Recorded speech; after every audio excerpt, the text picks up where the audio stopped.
Hey everybody, welcome to our next installment of the Detroit Hustle Podcast. I'm your host, Melinda B. Powers, and today we have a burgeoning celebrity actress. She's so talented, she can sing. Oh, she can sing. I'm sorry, sang. Her name is Angela Birchett. Angela, thank you for joining us today. How are you? I'm good, Melinda. Thank you. Thank you so much for having me. I'm really excited to talk today about my hometown Oh, because yes. I love Detroit. It's the best city in the world.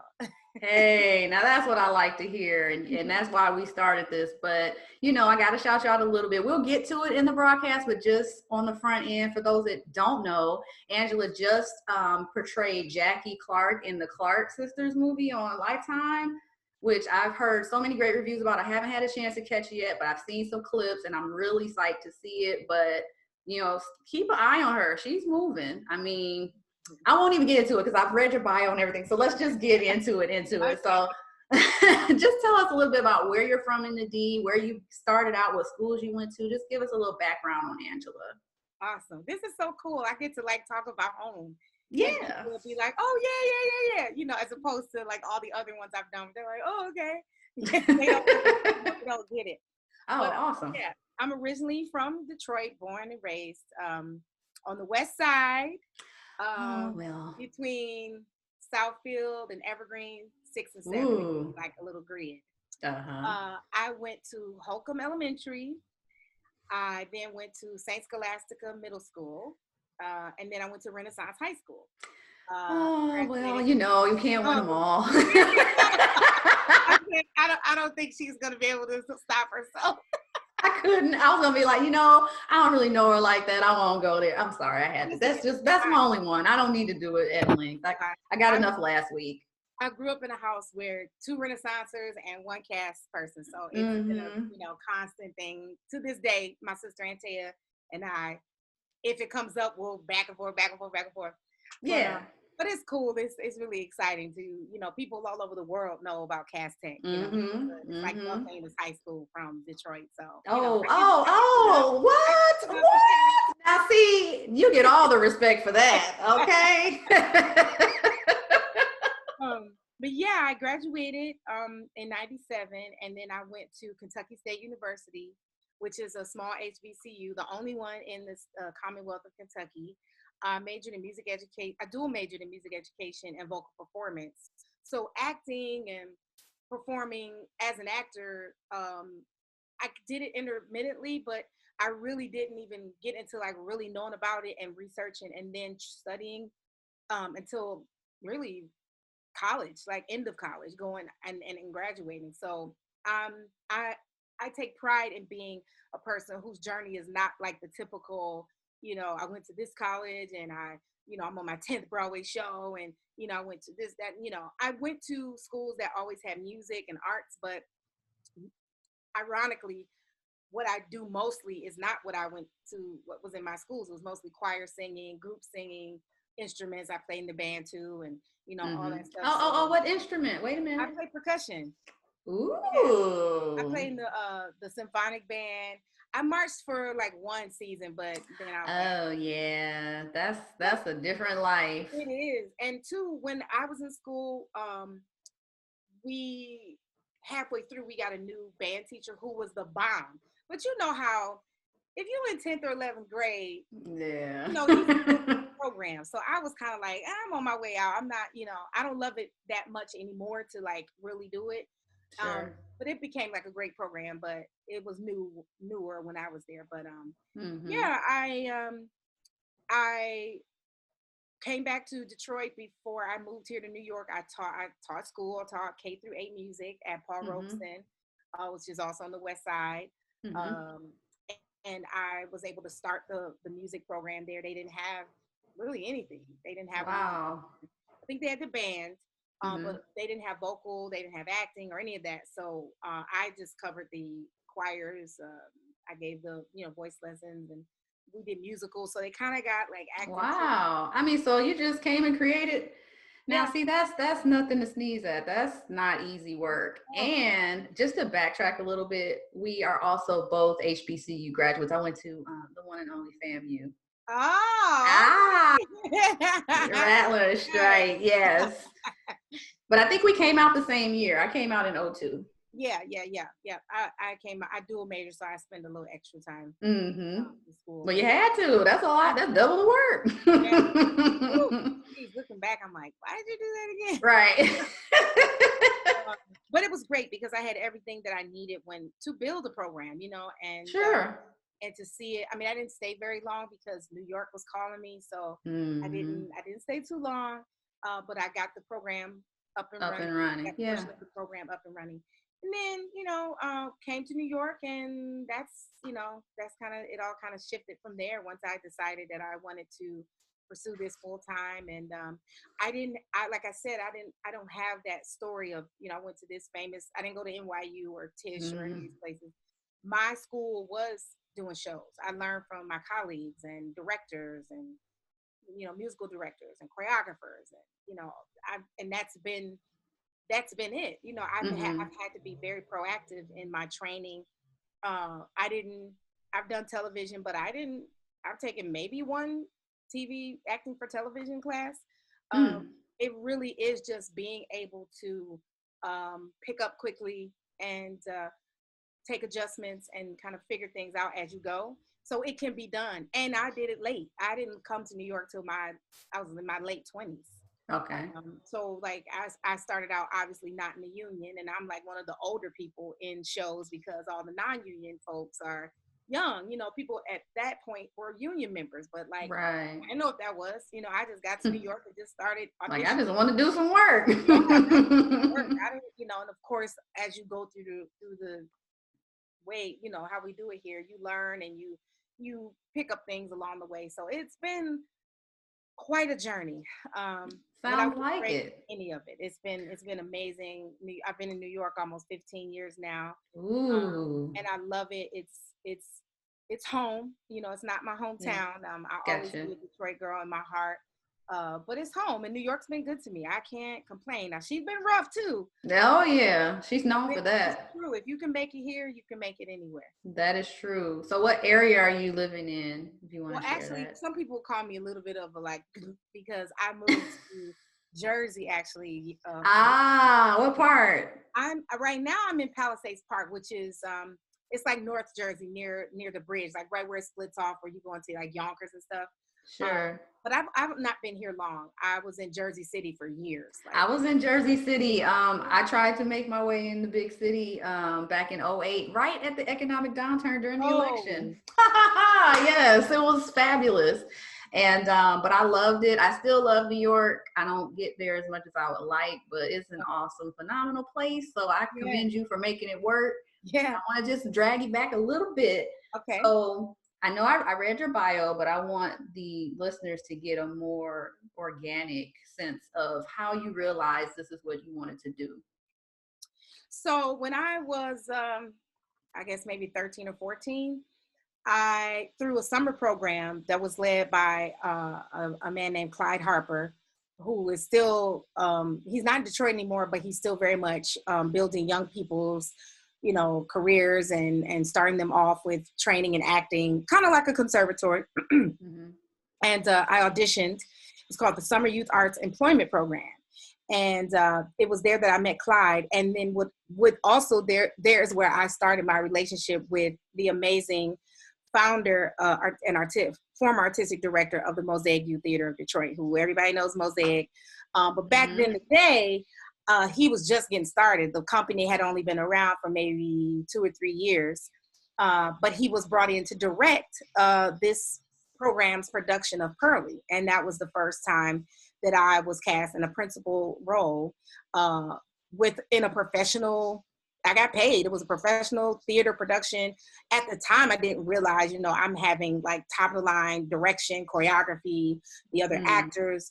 But meanwhile, I'm only like 14. I was the youngest cast member, but I was playing one of the oldest characters. Okay. And Rick kept saying to me, you really should think about being an actor because you have such great natural instincts. You take direction well. You're aware of yourself, and that was kind of the bug that bit me. I didn't really. I know this probably sounds a little ignorant, but I didn't realize like you could sing and act together. Like I just Gotcha. wasn't exposed to that. You were So young. yeah, I was a kid, you know, and growing up in Detroit where I grew up in church, so that was where I got most of my singing. I grew up at Greater Grace Sure. Temple right when it was on Schaefer. Mm-hmm. And so that was a great training ground, but it's just different. It's church, it's choir.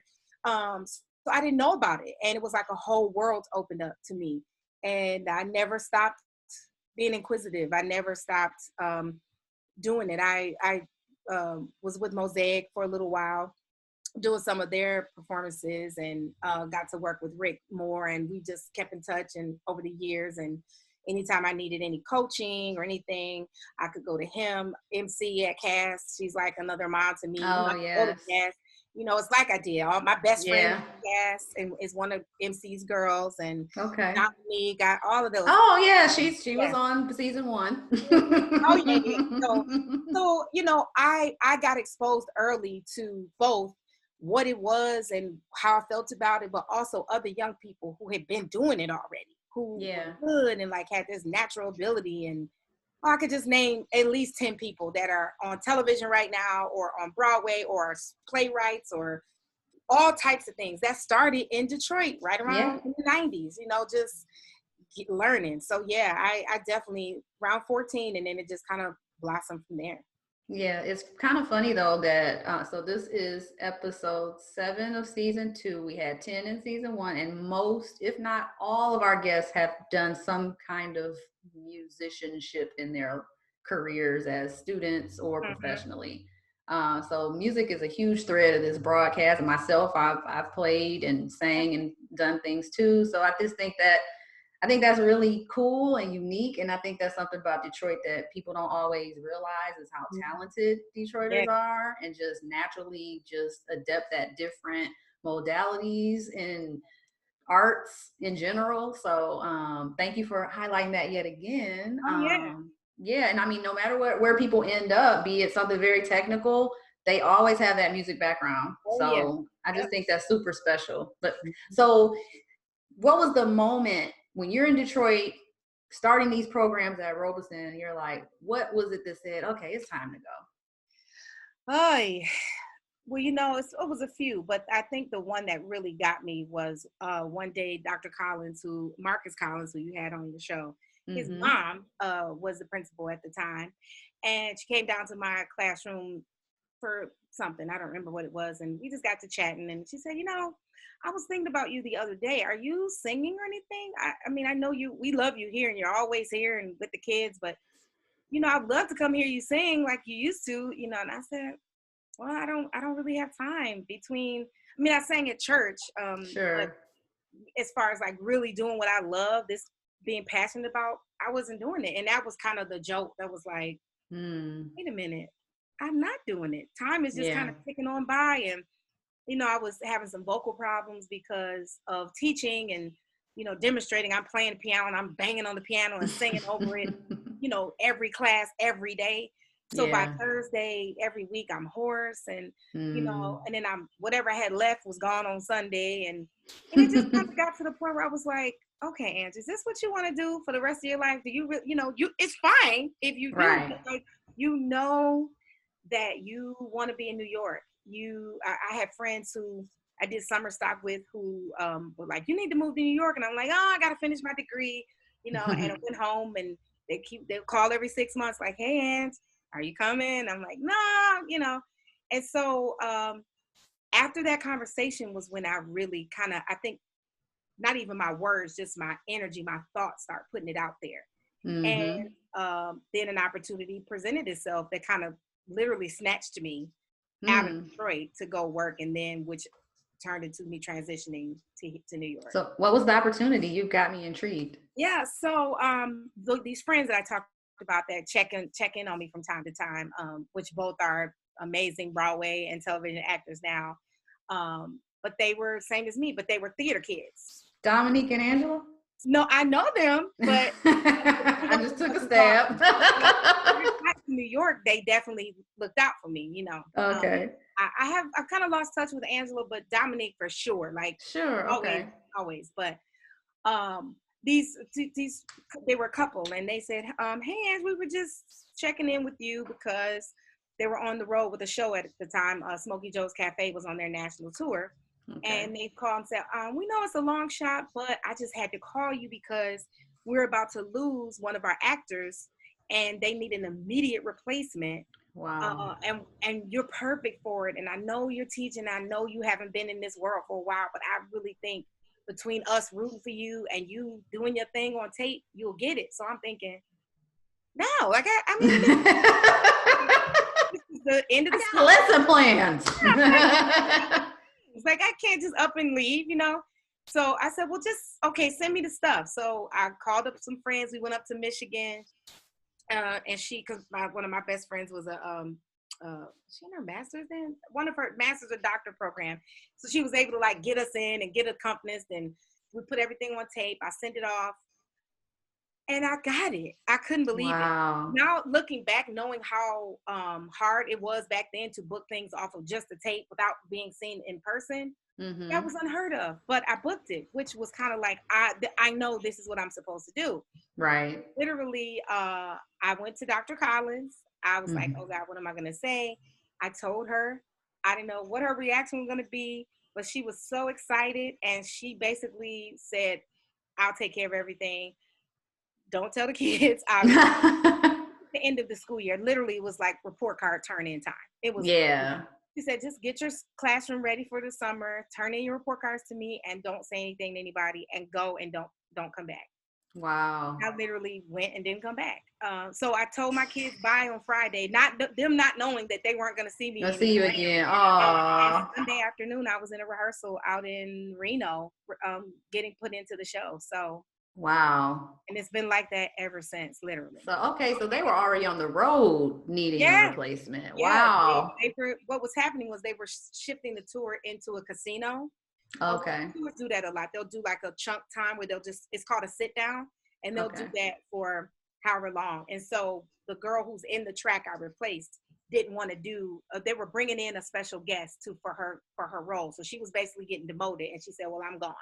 So they needed someone to take over the coverage, which is what I was doing. So yeah, and I kind of got a crash course in that world, like touring and, you know, what it means to be a swing, because I had never, you know, been a swing. I didn't know what a swing was, and learned that, which coincidentally, my Broadway debut was as a swing. So I already kind of had like a little experience with that, but on a lesser scale. So yeah, that was my turning point where I was like, well, that's a heck of a turning point. It was, I think this is for a lot of people, especially coming from the Midwest to areas, or if you do jobs, like you have a comfortable job, you almost have to have something kind of snatch you out, because, and I get asked this all the time, well, I mean, how much money should I save? And when should there's never a perfect time. You're never going to have enough money. You're not going to have the perfect situation. I came to New York in an Escort full of clothes with $800 and friends that let me stay on their living room floor in Brooklyn. I didn't have all these things that people think that they need to make the leap. Because if you're waiting on that, you're not going to do it. No, never. It's never going to be the right time. So yeah, I just kind of got tossed out there, shot out of a cannon, and I just kept going. Yeah. So that was 2005. 2005. Yeah. Okay. Wow. Yeah. And so then after that stint with that show, how long was it before you booked the next one? And then how did you figure out how to navigate that, and it became a regular thing? Right. So that tour replacement was a short term, because they had another girl that that was originally supposed to do it. But they had her out in Asia on another show. So that's how I came into play, because they couldn't pull her off the show to bring her back home to do it. So I was the interim until she could get back to the States to do it. Gotcha. So I did that for 6 weeks, came back home, and I said, well, let me just go for a quick trip to New York and just audition. And the very first audition I had, I booked the job. Wow. That doesn't happen. But I think I'm thinking of like so many teachable moments, like my teacher thing is clicking in.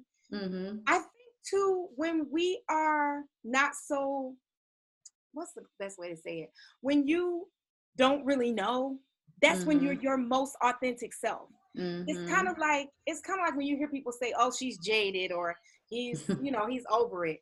I've had my best results when I didn't know who that person was in the room. I didn't know, the magnitude of, I'm auditioning next to a Broadway. You weren't so like into the outcome. It was like you were detached from all of that expectation. Yeah. I didn't get hung up on things because I didn't know to be hung up on them. I just went and did my thing.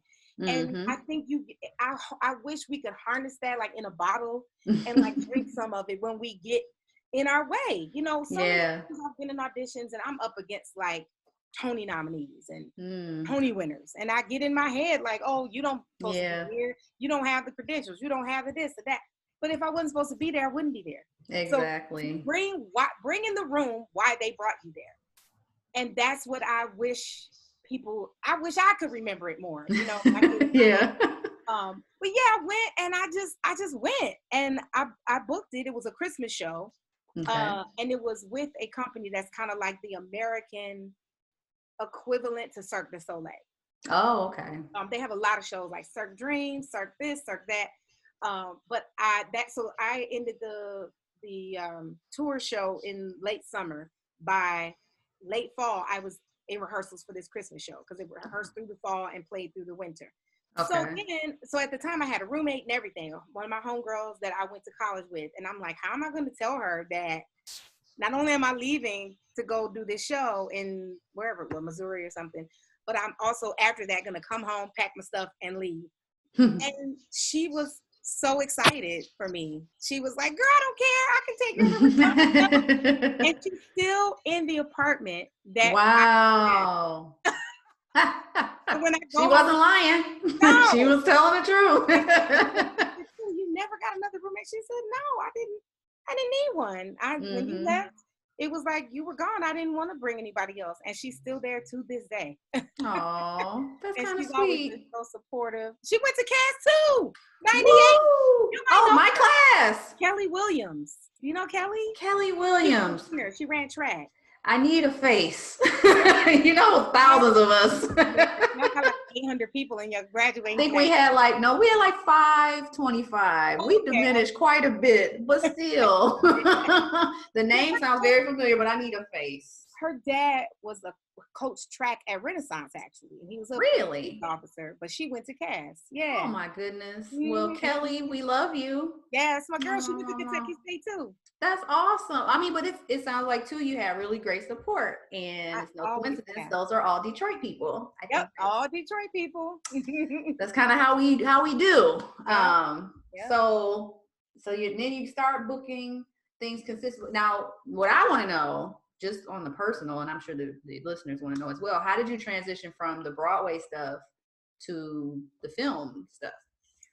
Yeah, so the same year that I joined The Color Purple on Broadway was also the same year I booked my first television role, which was a small, it's called a co-star. There's different names to the types of roles. Sure.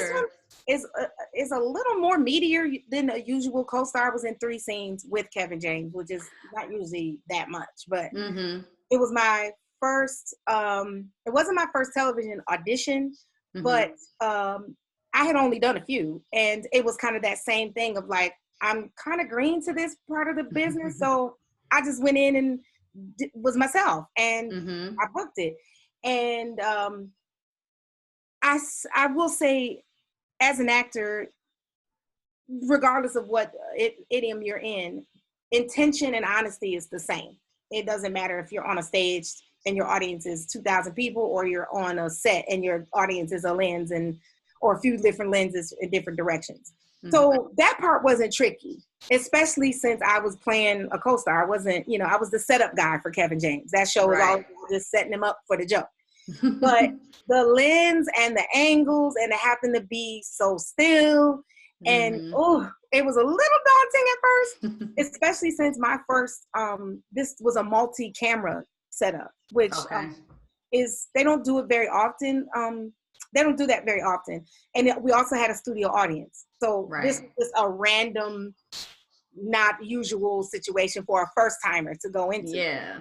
And, but they were the thing is, you got to just kind of go in there and kind of don't ask too many questions. Look like you know what you're doing, but when they throw you the help, take it. Don't take it as like, oh, I don't know. Just take it.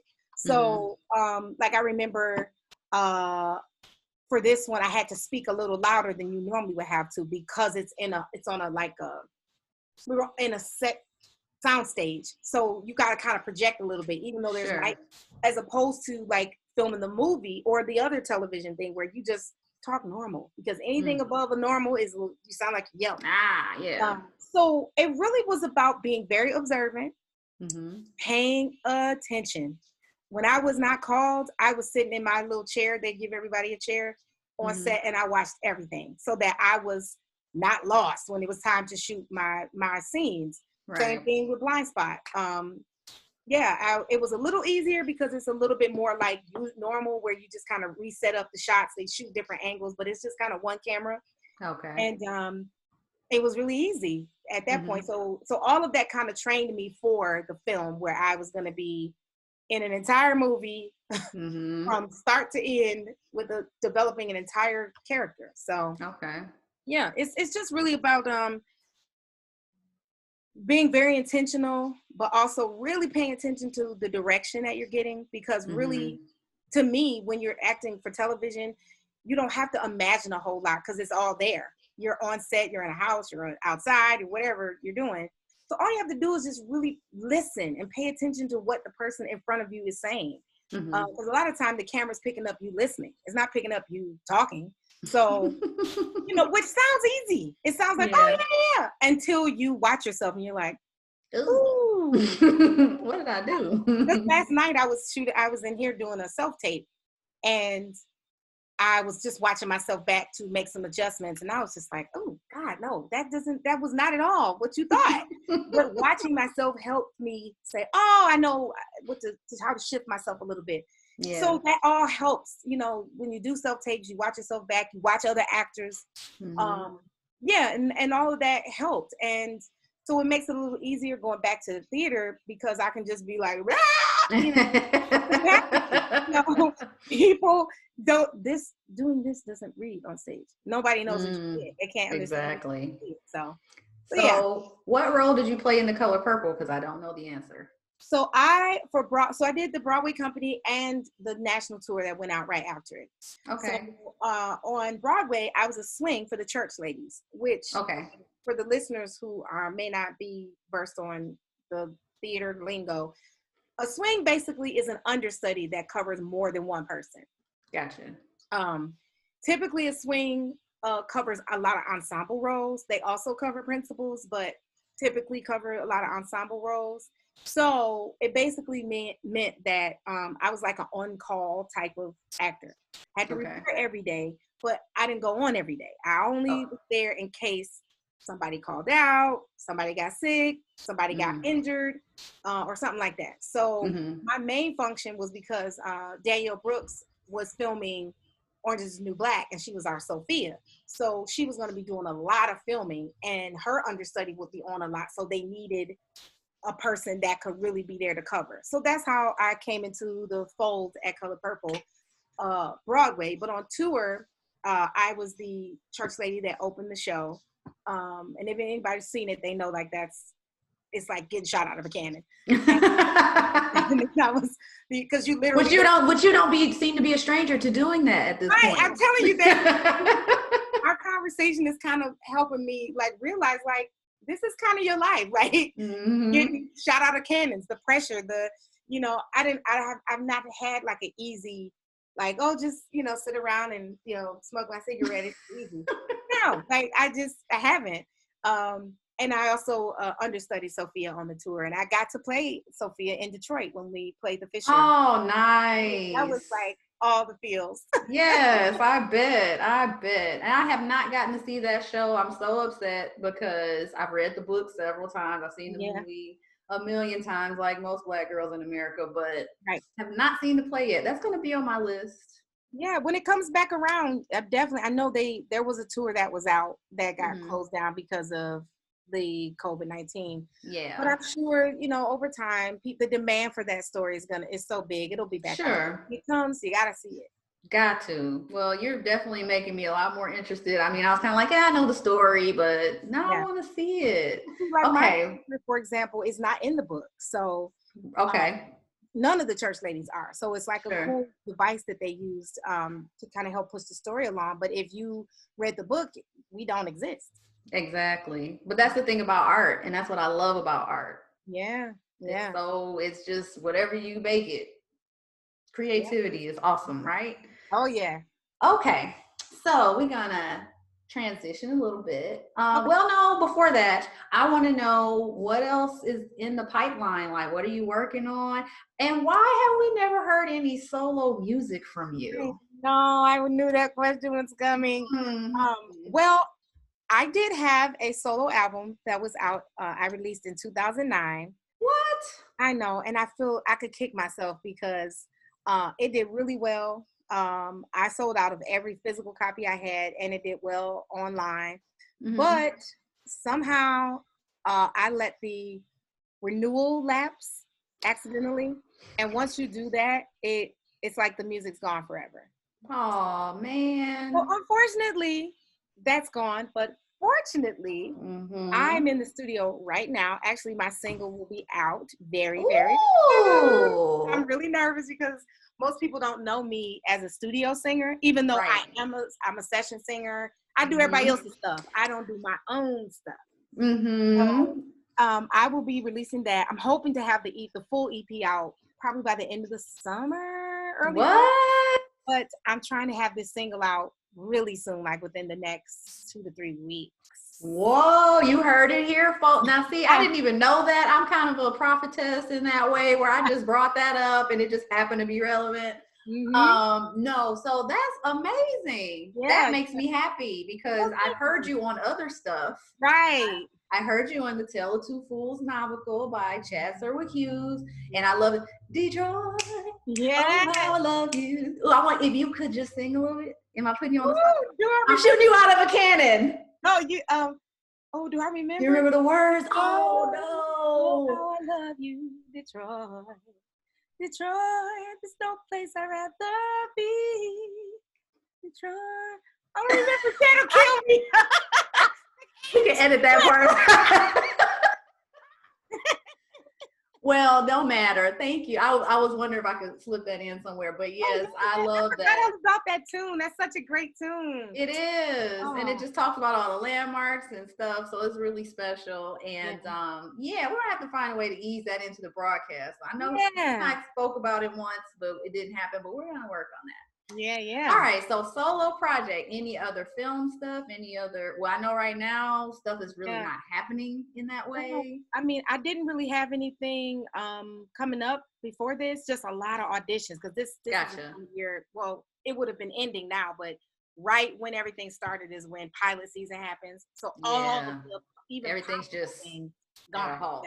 Yeah. So, and plus too, with the movie coming out, there was so much press and stuff we had to do for Sure. I probably would have been overwhelmed. Yeah. But I've been going on tape for a lot of projects.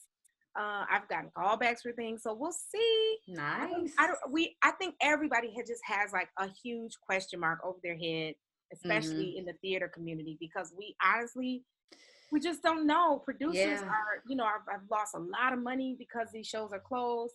So a lot Mm-hmm. of shows may not afford to come back that were Yeah. doing great that just can't Yeah. afford this, or shows that were in production or in development that just get canned. They kind of get lost in the shuffle because right now producers are just trying to cut their losses, let alone Right. so they're not thinking about all those other things. So hopefully my prayer is everyone who was employed that was in a show when Mm-hmm. Broadway went dark, that those shows will be able to return, even if it's Yeah. limited, especially Ain't Too Proud, because that's my favorite Broadway show. Yes. Times. I love it. I love everyone in the show. Shout out Woo to Dominique Maruso, who just woo.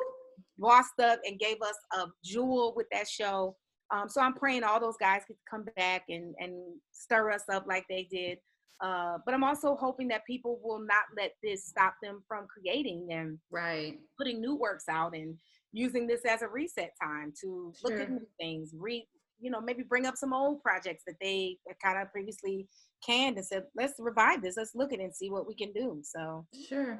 yeah, but right Okay, now I'm just well, I'm creating. excited. Thanks. I am too. I am too. I'm definitely gonna be looking for that music. That's gonna be amazing. And I'm gonna be doing some live. I host a big open mic here in New York. I have Okay. for years. So we're gonna kind of do a online version of that coming up Okay. really soon, really soon. Mm-hmm. So please, I hope everybody at home can check it out, because finally now what I did in New York, people at home can see it, because You have a captive audience. We can't go anywhere. you're right. Yeah. So yeah, just staying positive and checking on my people, and that's what I'm doing right now. And just get through Definitely. this. Yeah. Cool. All right, so now we're gonna go to the more fun stuff. Okay. Well, before we go there, I want you to just tell us in your own words in just a few minutes, and you've mentioned some of it, but just to kind of encapsulate it here, what in your experience makes the D so special? Oh, our resilience. Mm. We are the textbook case of the comeback kid. I mean, Detroit has had so many things to try to stop us and slow us down. And, we have just always managed as a city, as a community, to come back. We lift each other up. We support each other. We are open to growth. Mm-hmm. So I keep an eye on Detroit. I've been here for years, but every time someone brings up Detroit lately, it's always, oh yeah, Detroit. Oh yeah, I've heard it. And it brings me like a little joy, because you Yeah. don't know the half. You don't know, what we've gone through, Man. what we've come back from. So, Mm-hmm. I don't know that there is a stronger, more resilient city in the United States than Detroit. When we get down, we rely on our artists to inspire us and encourage us. We don't let ourselves get counted out, and so that's what makes me proud. I'm a proud daughter of Detroit, and no matter where I go or what I'm doing, I make sure. You can ask anybody here that knows me; they know I'm from Detroit. Hey. I talk about it, I sing about it, I post about it, because I just love it. I love Detroit. I love our heart. I love our soul. And there's lots of Detroit people here in New York, and it's like when we see each other, it's always like, Mm-hmm. What up, though? "What up, though? What up?" Oh, it brings. That's the reaction. That's Yeah. when we greet each other, when we see each other, when we're all out here moving and shaking and doing things. It's still, what up, though? You good? What's good? And I'll treasure that always. And my heart is always with Detroit, no matter how long I'm away. Yeah. I echo that sentiment. And it seems like we all say it's a lot of Detroit people where I live. It's true here too in Florida. Like it's a lot of Detroit people in Jacksonville of all places. There's a whole church that started here from people that came from Word of Faith. So the church I ended up at originally, when the first probably 7 years I lived here, were just all Detroit people. So it was like home. Wow. Yeah. Like, how do you find that? You know what I'm saying? So right. I totally get it. You hit the nail on the head with that. And we've had some really interesting responses to that question. And they're all so rich, and they all add another layer. And I just love that we have all of this positivity that we can share with the masses that have, because I find the people with the most negative opinions about Detroit have never been. Never. It's what they watch on the news. Oh my God. Were you ever shot or robbed? Like, when were you there? Oh, I've never gone. Oh, well, I lived there for most of my life up until, I was an adult, and that never happened to me. It's just, people just, there's something to be said for the spin that the news and media puts on places, not just Detroit, lots of people. You just got to really get to know the city, come visit, come during the summer. When we have our festivals and oh my gosh, yes. Like, okay, well now we're getting into the next one. Let's too much. Let's get to that first. See, this is me not being on point. So let's get into it. Okay. This is our last portion. We call this the Fab Five, the play on the old Michigan team. Yeah. I'm going to ask you about 5 Detroit things. I want you to tell me what your favorite thing is in each category. Okay. You can attach a story to it if you have something to share, because a lot of people do. If not, that's fine. Okay. So number 1, your favorite Detroit place or landmark? Definitely is Hart Plaza. Okay. Hart Plaza for so many reasons, which I think another question will help me answer that one more. Okay. Okay. Hart Plaza is my favorite. Yeah, when I went to Detroit. Okay, cool. That we've gotten that one a few times. It's either that or Belle Isle. That's a popular answer as well. So they're about neck and neck, I think. Yeah. All right. So number 2. Now this one I make a little bit more difficult on purpose. Okay. Your favorite restaurant or dish, past or current? Oh, my favorite, which technically, okay, so I'm just gonna answer it and then we can discuss. Okay. My favorite place and dish, because the dish and place is the same, is Vocalist. But people be like, nah, because that is a Chicago inspired food. So it's technically not really a Detroit staple. But that's a very popular answer, actually. It is only second by Coney Island. That's the one. Yeah. I got arguments with people in New York because they have a Coney Island location here. Right. And here they have hot dogs and stuff. This place called Nathan's, which is disgusting. It's nasty. It's salty. It's greasy. They kept, Coney Island started in New York. I said, no, it did not. No, it didn't. I have literally researched it because I got so arguing with people about it. And so my favorite for real Detroit food is Coney Island. And it is, my favorite dish there is chili cheese fries and a Coney special, chili with no beans. Oh, okay. No beans. You know, there's a school of with the beans, without beans. I'm a no bean person, but literally every time I come home, maybe the last time I was there I didn't because I was on a diet or something. I always go to Coney Island. Okay. Always. I never come home and not have it at least once while I'm there. No, I get you. My and people have heard me say this. I don't care. I'm gonna say it again because it's my show. My go home, gotta get it every time is Olga's. Gotta get Olga's. That bread. It's that bread, man. It's the bread. You can't get it anywhere else. Nope, you can't get it anywhere else. Olga's. Yes, but no, I mean, Coney Island, that's real. The only thing was after I went off to college and I tried to come back at Christmas break and eat chili cheese fries, that didn't work out so well for me. So I kind of gave that up. I love you, Coney Island. I think, no, I lied. I had some 2 years ago when I was there for my class reunion. I do think I had some chili cheese fries for old time's sake, but it's not something I can partake in too regularly. You know, you get a little older, things change. Honestly, I shouldn't be eating it either. It'd be bothering me, but I don't care. I eat it. It's so good though, and I just drown in ketchup. Yeah, and you know, there are people who say from Detroit that say you're not supposed to put ketchup on Coney dogs. I can't do. Well, I don't do Coney dogs. That's something I don't do. It's about the fries, the chili cheese fries. I like the fries. Yeah, you gotta have fries. ketchup on the fries. Got to. Yeah. I don't know where that rule came from, but I don't know. Do it how you like, everybody. Right. Okay, we're not gonna put limitations on your Coney favorites. All right. So number 3, your favorite downtown event. Downtown only. You know what that includes. Right. Go. The fireworks. Yeah. Point blank, my favorite. When I was a kid, the highlight of my summer was going to the fireworks. Oh. And my mom, so sidebar, my mother is from Toronto. She's Canadian. She's still a Canadian citizen. For whatever Really? She never changed her citizenship. So we and my grandparents, until they passed on, lived in Toronto. So I was always in Windsor, or we would drive up. So a lot of times, I guess this is kind of cheating. We watched the fireworks from the Canadian side.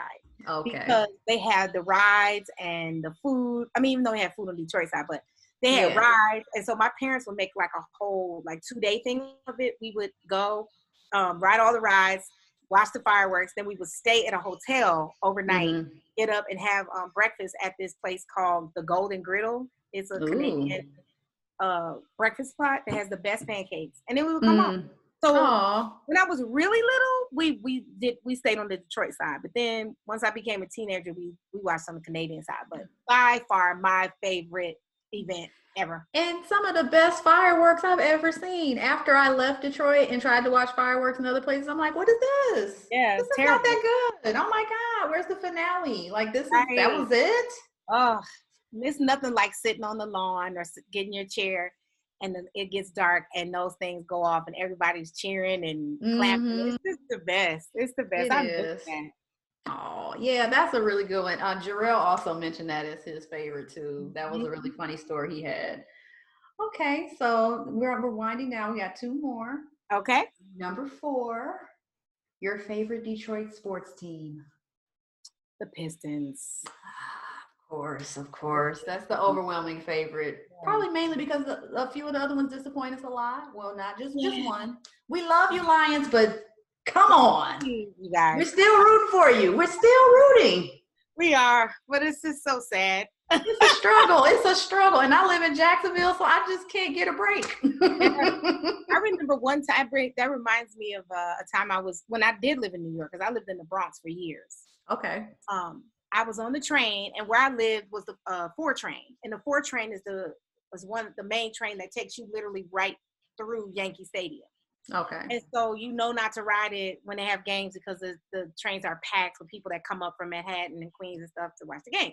Mm-hmm. So I was either coming home or going into the city, and I was on the train when a game had let out.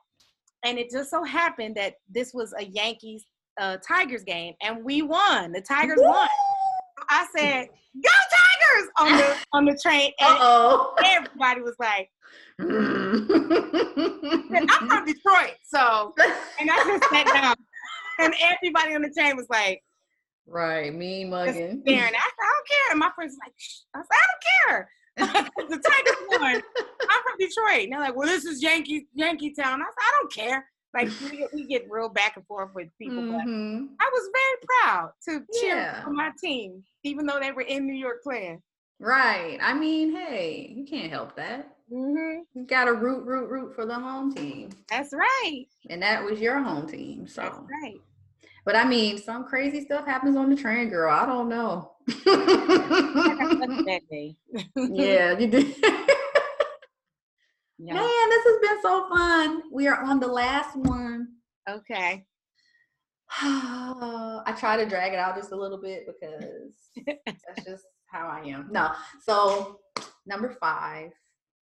And this is a very customizable answer. Your favorite Detroit memory, and what I mean by that is a memory that you have that is so doggone Detroit, you can't classify it as anything else. Ooh. That's a really good question. Probably any time in the summers when I was allowed to go to Belle Isle.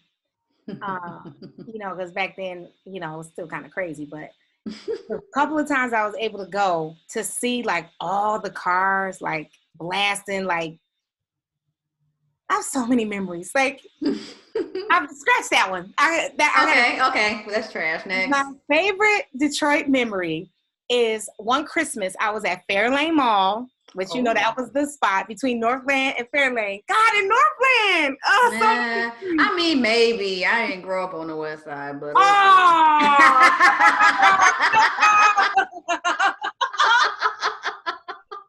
well, I'll allow it. Okay. Well, go with me here. If you... Yes. Okay. It was Christmas time, and, back in the day, like, the mall was the spot. Like, whatever, Eastland, wherever what side of town you want. And I remember being in the mall with two of my like girlfriends, and we were walking through all the kids, teenagers there, and somebody had busted out like a boombox or something, and they turned on some jit music. It was like a big, and they literally had like a jit battle in the middle in the mall. And these guys, and how in Detroit everybody want to crowd around. Yes. It's like a super crowd of people, and like the mall security was trying to like get us all to leave, and it was so Detroit. And yes, that's very Detroit. Breaking it down I mean, jit moves I never even seen, and I don't know if people know Wow. what jitting is, but like it's a Detroit Google thing. it. Google Yeah, it. Go on Google YouTube. jitting. Why was I just showing somebody some old clips of the new dance show? Oh my God. That's very Detroit. I got so many, but that probably was the best one. I was like, man, I love being from Detroit. This is Yeah, so that is pure Detroit right But there. it was good, clean. Nobody got into a fight. Right. Nobody got mad when they lost. It was just, yo, like, he's dope. Yeah, yeah. They was going. And it was just like, this is so dope. Yes, I love that. I love that. And I've said this before. I repeat myself a lot, but that's okay. Not everyone heard this before, but what I realized just recently is that how back in the day we were dancing to like electronic European, German music. And I had no clue as a young Black girl in Detroit that was not Detroit music. To me, that was what Detroit music was. Right. But it came from the other side of the globe, and we were making it hot. We made it so trendy and so fire. It's so crazy. To know that now, because it was just so commonplace. We just made it work, and it was really like cool. Who knew? I still play it now. I've introduced several New Yorkers. Oh yeah, great music, and they love it. Cosmic Rain Dance. That's on my iTunes. Yes. Look, I raised my hand like I'm in church. Yeah. Yes. You know, Dendada. Yeah. All that. Yes. Man, it's over. We're done. Well, I hope that now we stay connected. I want alerts and notifications when you got stuff coming out. And maybe next season, after you get a little traction with your solo stuff, we have you back on and talk to us about it. That would be really cool. That'd be great. Thank you so much, Angela. This has been phenomenal. I am so glad we got a chance to connect. Tell Antaya I said hello. I will. And you know, this is Detroit Hustle Podcast. This is what we do. So next week we'll be back with another installment, and you guys just keep listening. Bye. Bye.